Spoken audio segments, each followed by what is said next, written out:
Bom, pessoal, vamos prosseguir então com a nossa matéria. Hoje a gente vai falar sobre os fungos, tá? E na biologia, o ramo da biologia que estuda os fungos é chamado de micologia, certo? É a micologia. Muito bem. Então, ó, micologia é a área da ciência, né? Dentro das ciências biológicas, é responsável por estudar os fungos. E esse termo micologia vai ter origem no grego, né? Duas palavras, micos, que significa fungo ou cogumelo, e logos, que significa estudar, né? Então, vai ser a parte da ciência que estuda os fungos. Os fungos são organismos aí que podem ser microscópicos ou não, que a gente vê cotidianamente na nossa rotina, tá? Então, por muito tempo, dentro da biologia, os fungos foram considerados como parte do reino vegetal. Então, eles eram tratados como se eles fossem plantas, né? Mesmo tendo características diferentes. Eles são eucariontes, então, lembrando lá do tipo de célula que compõe eucarionte, célula com núcleo, procarionte, célula sem núcleo. Então, eles têm células eucariontes. Ele pode ser uni ou pluricelular, então, desde um fungo microscópico de uma única célula até um fungo grande, como são os cogumelos, por exemplo, que alguns são até comestíveis, né? E a característica aí que ajuda a definir que eles não são plantas, né? Uma delas é essa característica aqui, ó, eles são heterótrofos. O que quer dizer? Os vegetais, eles são, na sua maioria, autótrofos. Eles produzem o próprio alimento. Então, a partir do cloroplasto, que é uma organela que está presente na célula vegetal, eles conseguem absorver a luz solar e transformar isso em energia para a planta, né? O fungo não consegue. Inclusive, o fungo, eles têm uma outra característica, eles gostam de um lugar escuro e com pouca incidência de luz, tá? Então, portanto, o fungo não tem cloroplasto nem clorofila, que são exclusivos das células vegetais. E a reserva energética dele acontece por meio do glicogênio, né, a molécula de glicogênio. E em 1969 teve a criação do reino voltado para os fungos, o reino fungi. Então, só em 69 que foi feita essa diferenciação de vegetais e fungos, tá? Então, ó, eles estão presentes em diferentes ambientes, vários locais, né? Os fungos estão presentes. Se, eles estão dispersos pelo ar, muitas vezes. Se você observar, esquecer uma comida na pia, passar alguns dias, vai notar aquele bolor branco que cria no alimento. É uma colônia de fungos, né? São os fungos que estão ali se proliferando. A grande maioria pode ser encontrada no solo, tem um papel importante na natureza para decomposição, né? E fungos que causam doenças podem ser adquiridos, inclusive, em contato com o solo, tá? As micoses, né, que são as doenças causadas pelos fungos que atingem o ser humano, podem ser adquiridas por meio de ferimentos que contenham fragmentos vegetais com fungos. Por outro lado, alguns fungos servem até como alimentos. Então, aqueles cogumelos comestíveis, né? Shiitake, shimeji, cogumelo champignon, cogumelo Paris, são todos fungos dos quais a gente se alimenta. Quanto à dispersão na natureza, até mesmo por dissipação de esporos, os fungos também formam esporos, né? Mas eles podem ser espalhados de várias maneiras. Então, pelo ar, pela água, através de ação dos insetos, de outros animais ou humana. Então, eles vão se espalhando, tá? E a gente tem alguns tipos de fungos, né? Então, por exemplo, a gente tem os fungos chamados de zigomicetos, que a gente usa, por exemplo, para fazer pão. Né? Quem aqui já comprou fermento biológico? Aquele fermento biológico nada mais é do que uma massa formada com fungos zigomicetos que vão se alimentar daquele açúcar presente na massa, né? Açúcar na forma de farinha, amido, enfim. E aí eles vão fermentar expelir gases, e esses gases vão fazer a massa crescer e ficar mais fofinha, né? A gente tem também os deuteromicetos, que são alguns fungos responsáveis por doenças, tá? Os ascomicetos é a classe dos fungos ao qual pertencem as leveduras, leveduras que são usadas para a produção de alguns alimentos, né, inclusive cerveja. E os basidiomicetos, que são os fungos desses que formam cogumelos, né? Cogumelos esses que alguns podem ser, inclusive, comestíveis, tá ok? Vamos falar, então, agora um pouquinho sobre a morfologia dos fungos, né? Como que eles se apresentam, certo? Porque, diferente dos animais, então, os animais, as células animais, elas se organizam na forma de tecidos. Esses tecidos vão se unir e formar órgãos. Nos fungos, a organização das células é um pouco diferente. Então, as células dos fungos, elas, em vez de formarem tecidos, elas formam uma estrutura linear chamada hifa. Não sei se vocês já observaram em comida embolorada, que parece que tem um monte de teia de aranha, assim, de fiozinhos. Esses fiozinhos são as hifas, tá? Então, é dessa forma que se organiza a célula do fungo, que é pluricelular. E essas hifas vão se unir e formar uma estrutura chamada micélio, certo? Então, em vez de formar tecidos e órgãos, os fungos são pluricelulares, mas eles formam hifas e micélio, tá? Então, os fungos pluricelulares são constituídos pelos corpos de frutificação. O corpo de frutificação é essa estrutura que fica externa nos basidiomicetos, fora do solo. Formam os cogumelos, que inclusive a gente pode, em alguns casos, são comestíveis, né? Então, o corpo de frutificação é a parte visível do cogumelo e vai ser responsável pela reprodução do fungo.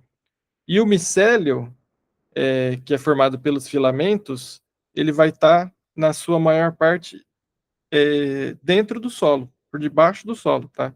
Então, quando a gente vê aquele cogumelozinho para fora, lá embaixo do solo, existe uma estrutura gigante de micélio formando aquele fungo. Não é só aquele cogumelinho que a gente vê para fora. Aquilo que a gente vê para fora é só a estrutura responsável pela reprodução do fungo, tá? Então, a célula do fungo ela vai ser constituída pelos principais componentes que são encontrados nos eucariontes, né? Então, todas as células são eucarióticas, tem núcleo, né? Tem outras organelas. Tá? Aqui a gente consegue ver uma mitocôndria, aqui é um aparelho de Golgi, e outras, né? Retículo endoplasmático, muito parecida com células animais no interior. E para a sobrevivência do fungo, ele tem afinidade com ambientes úmidos, quentes e protegidos da luz. Então, são três características que favorecem o crescimento dos fungos. Inclusive, muitas vezes, quando a gente tem problema com mofo em casa, né? O mofo é proliferação de fungo, tá? Se a gente consegue tirar uma dessas características do ambiente, isso diminui muito a proliferação. Então, ventilar o ambiente para tirar a umidade, ou bater a luz, deixar a luz do sol bater, enfim, resfriar o ambiente, tudo isso ajuda a eliminar, diminuir a proliferação dos fungos, né? Então, a luz e a radiação ultravioleta podem, inclusive, matar, promover a morte de alguns fungos, tá? Vamos ver agora um videozinho falando um pouquinho dos fungos. O reino dos fungos, também chamado de fungi, é um dos 5 reinos nos quais os seres vivos podem ser agrupados. Cuidado, não são animais nem vegetais. Os fungos são organismos vivos porque realizam as funções vitais de relação, reprodução e nutrição por si mesmos. Alguns fungos são micro-organismos unicelulares que não podem ser vistos a olho nu, como a levedura.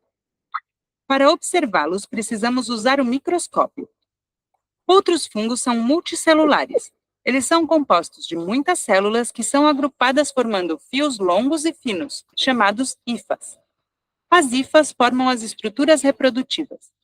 Os cogumelos e o mofo contêm os esporos pelos quais os fungos se reproduzem. O mais comum é encontrar fungos debaixo da terra, em pedaços de madeira ou em alimentos em descomposição. Os fungos podem ser formados por uma ou mais células eucariontes.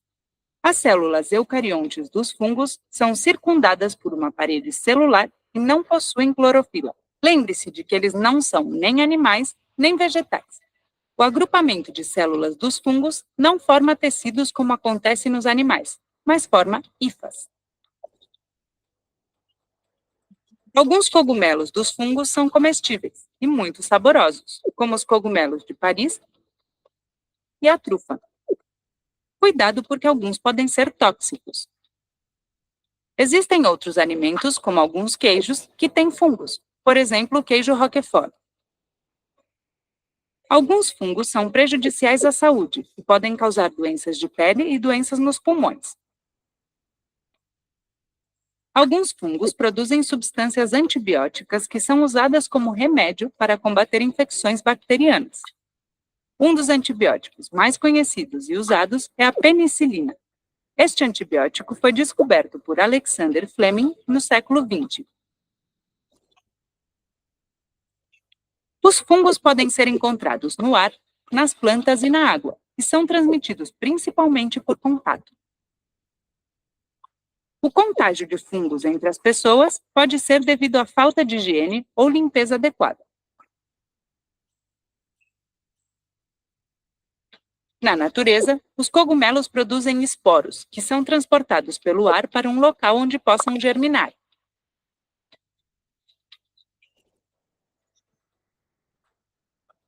Os fungos são organismos heterotróficos, ou seja, se alimentam de outros seres vivos. Por causa disso, muitos são decompositores. Por exemplo, alguns mofos decompõem as frutas e os vegetais para se alimentar e poder crescer. Essas substâncias que eles decompõem também servem como nutrientes no solo para alimentar as plantas e outros seres vivos. Como você pode ver, os cogumelos são muito importantes para os seres humanos e para o planeta. Eles proporcionam produtos como alimentos e remédios para curar doenças. Também são necessários nos processos vitais de muitos ecossistemas, para decompor a matéria orgânica. Muito bem. Então, a gente conseguiu ver um pouquinho dos fungos, né? Ter uma visão geral. E como que eles se reproduzem, né? Lembrando que todo ser vivo tem essa função de reprodução, então os fungos eles podem se reproduzir de duas formas, sexuada ou assexuada, diferente das bactérias que só têm forma assexuada, as outras formas não são bem reprodução, os fungos não, eles podem se reproduzir de duas formas, tá? E eles vão se reproduzir por meio de esporos, tá? Esses esporos são, comparando assim, com as plantas, como se fossem sementes que são lançadas para fazer esse processo. E aí, como que funcionam? As duas formas de reprodução, elas andam em conjunto, tá? Então, a gente tem um fungo que está se proliferando ali no solo, se for pluricelular, se for unicelular, ele produz os esporos dele e vai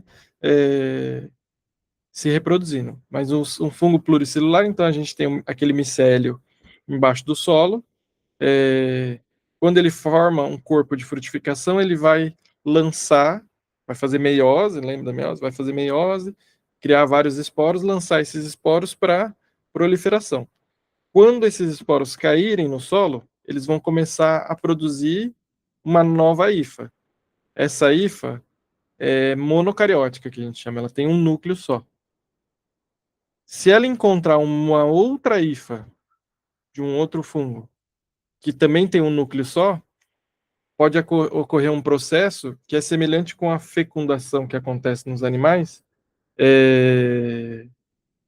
que é a união dessas duas células, formando uma única célula dicariótica, né, com dois núcleos.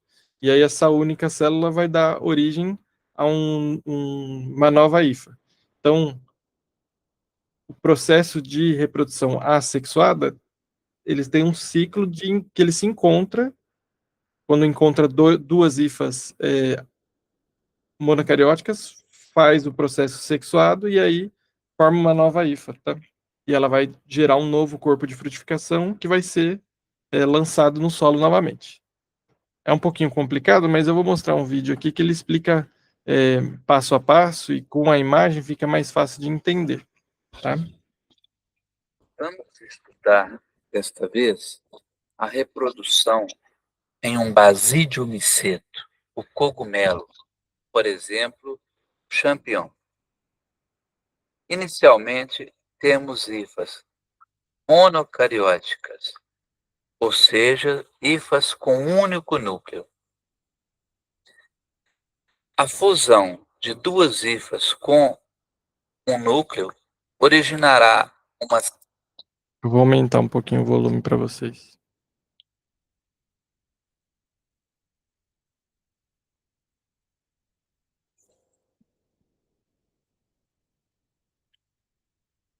célula com dois núcleos e constituirá novas células com dois núcleos.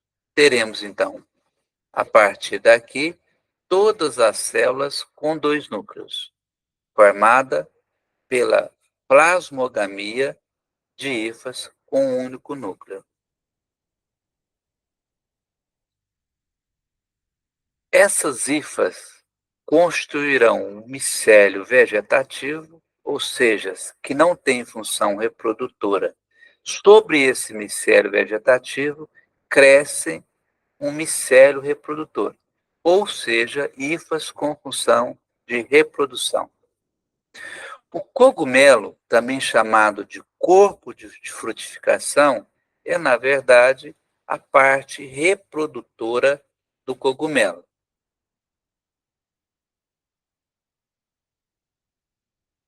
Embaixo do cogumelo, nós temos saliências, projeções, chamadas de basídeos. Dentro do basídeo jovem, como era de se esperar, encontramos uma célula dicariótica, característica do grupo dos basídeos micetos, ou seja, todas as células de um cogumelo têm dois núcleos. Vemos aqui a fusão desses dois núcleos, fenômeno de reprodução sexuada chamado cariogamia. Temos, então, um basídeo com núcleo diploide. Esse núcleo diploide sofrerá a primeira divisão meiótica, originando dois núcleos haploides. Mais uma divisão meiótica, segunda divisão da meiose, e teremos 4 núcleos haploides. Esses núcleos haploides estarão contidos dentro de uma estrutura semelhante a uma mão, onde os esporos parecem unhas.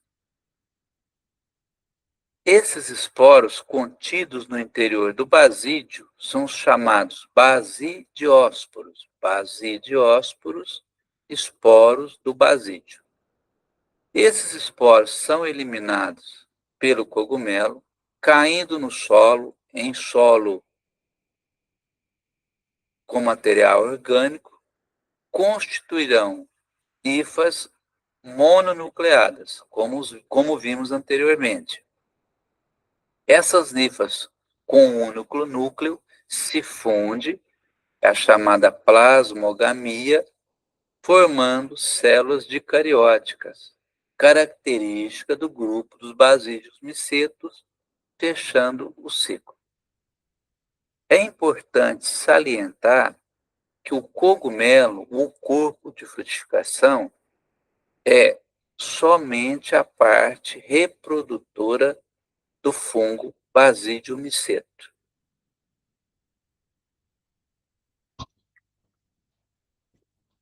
Muito bem. Então deu para a gente ter mais ou menos uma noção de como que o fungo consegue se reproduzir, né? Então ele vai ter tanto a reprodução de maneira assexuada quanto sexuada. E aí a união, né, das duas células Nos animais a gente chama de fecundação, nos fungos a gente chama de plasmogamia, né? Tem a célula com dois núcleos, que depois esses dois núcleos se juntam, se misturam, faz a meiose. É um processo super interessante de aprender, mas não, a gente não tem necessidade de se aprofundar. Vamos falar então de algumas doenças comuns, né, que a gente vê na rotina, que são causadas por fungos, né? A gente pode se deparar, porque daí a gente começa a diferenciar, por exemplo, doença que é causada por bactéria, que a gente viu algumas, doenças que são causadas por fungos, depois a gente vai ver doenças que são causadas por vírus, né? Para matar as doenças de bactéria, a gente viu que a gente usa os antibióticos. As de fungo é uma outra classe de medicamentos, são outros medicamentos. Não adianta dar antibiótico para uma pessoa que está com doença causada por fungo, que ela não vai melhorar, né?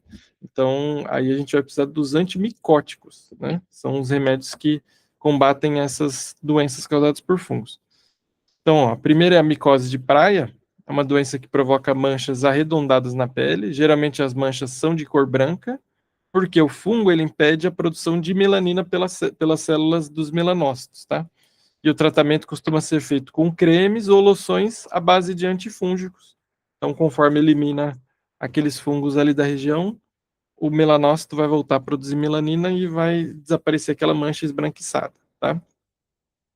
Aí a gente tem uma outra doença chamada dermatofitose, que pode atingir diversos locais do corpo, como pele, cabelo, unha. São transmitidas de uma pessoa para outra através do contato ou também pelo solo, né, contato com solo ou animais contaminados. E o tratamento também vai ser feito à base de pomadas, tá?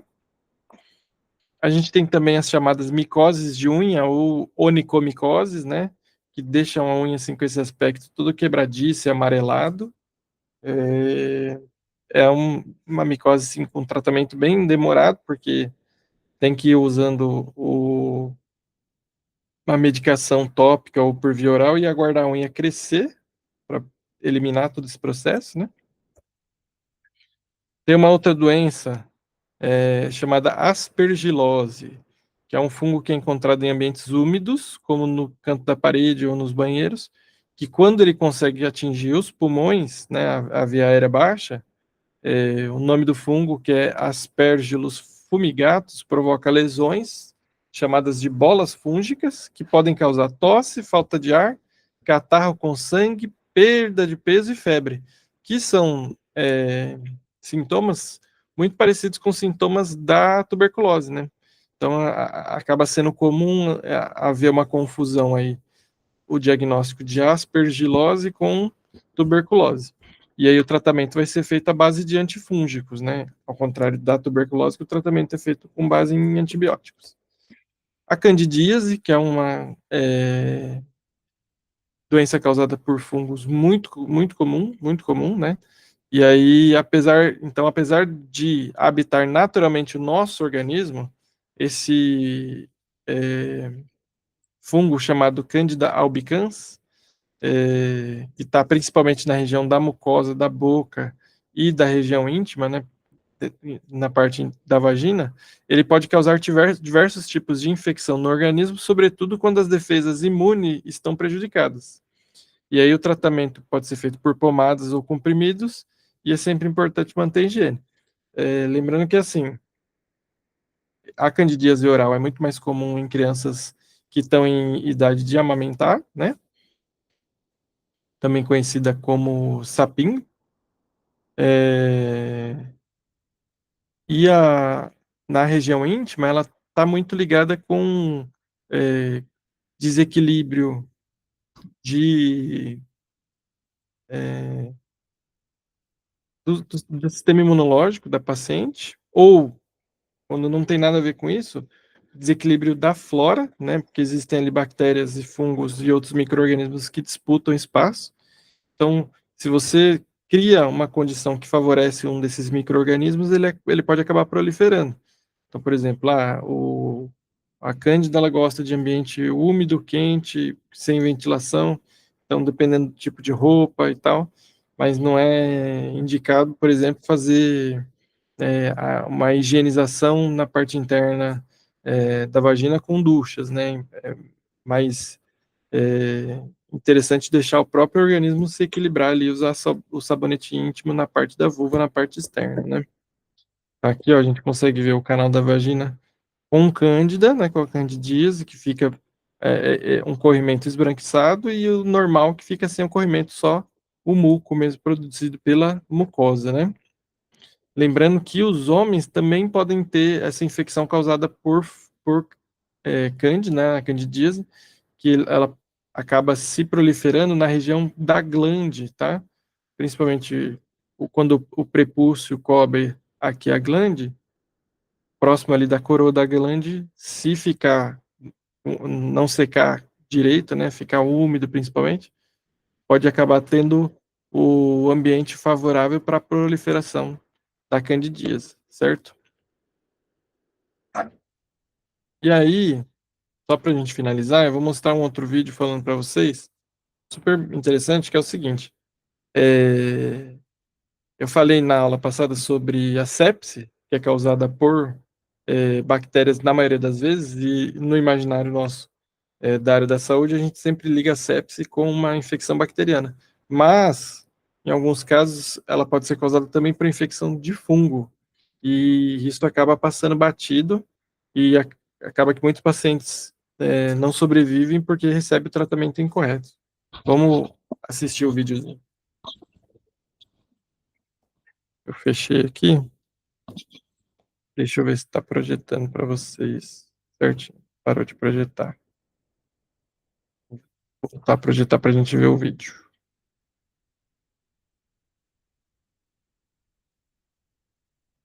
Beleza.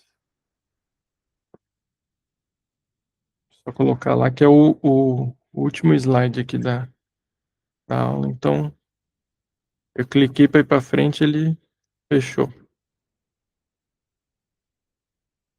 Aqui.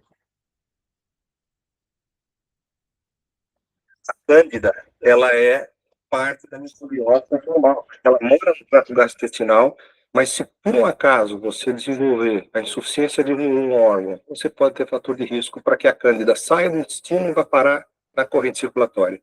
E vai fazer um quadro de sepse, igualzinho uma sepse bacteriana. Então, com frequência, o médico, ao ver uma sepse, pensa numa bactéria muito resistente. Aí existe uma parcela menor de médicos que foram treinados para pensar em cândida, eles precisam de recursos diagnósticos. E eu diria que pouquíssimos hospitais no Brasil trazem todos os recursos diagnósticos que a gente tem para fazer o diagnóstico de infecção por cândida em corrente sanguínea. Nós temos 1 a 6 casos de candidemia por cada 1000 admissões hospitalares. A mortalidade associada a essa condição é de ordem de 50%. 15 a 30% desses pacientes não são sequer tratados. Então, isso me deixa muito claro que há necessidade de conscientização por parte do sistema de saúde da importância dessas infecções, treinamento por parte dos médicos e profissionais de laboratório de como fazer esse reconhecimento e, claro, recursos para que você possa agregar novas tecnologias e fazer esse diagnóstico precoce.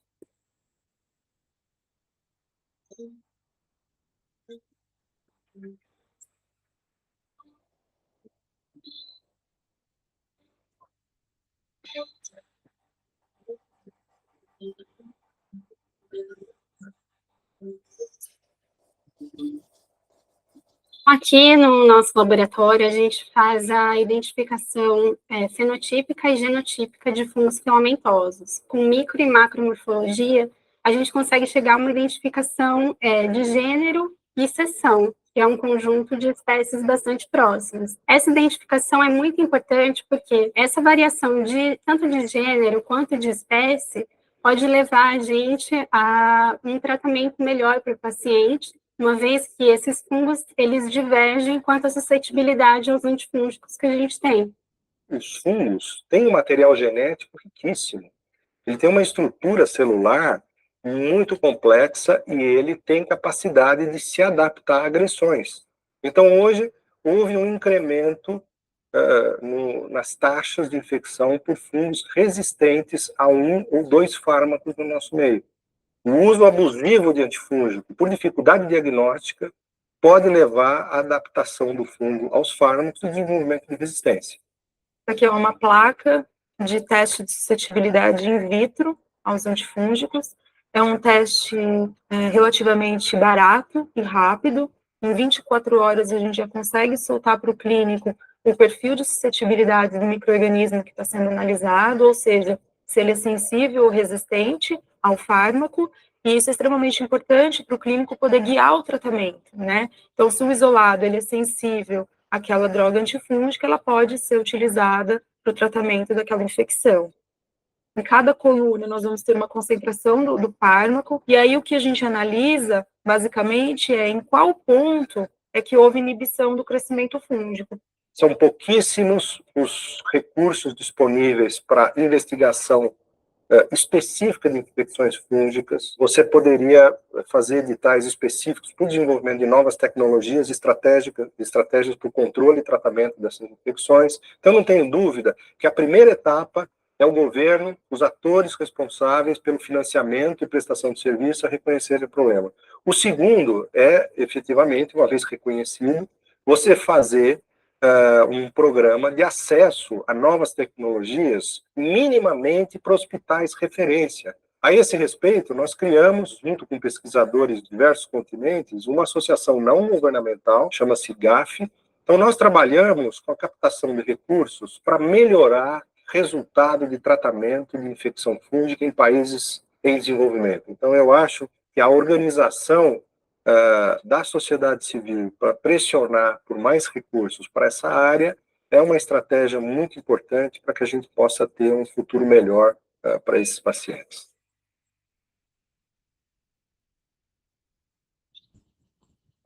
Muito bem. Então a gente conseguiu ver aí bastante coisa, um panorama geral dos fungos. Tem doenças que são causadas por fungos, vai ser importante a gente diferenciar quem é causado por fungo, quem é causado por bactéria, quem é causado por vírus e outros, né, que a gente vai ver mais para frente. Mas a gente conseguiu fazer uma visão geral aí.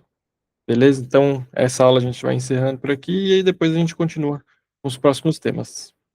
Valeu, obrigado.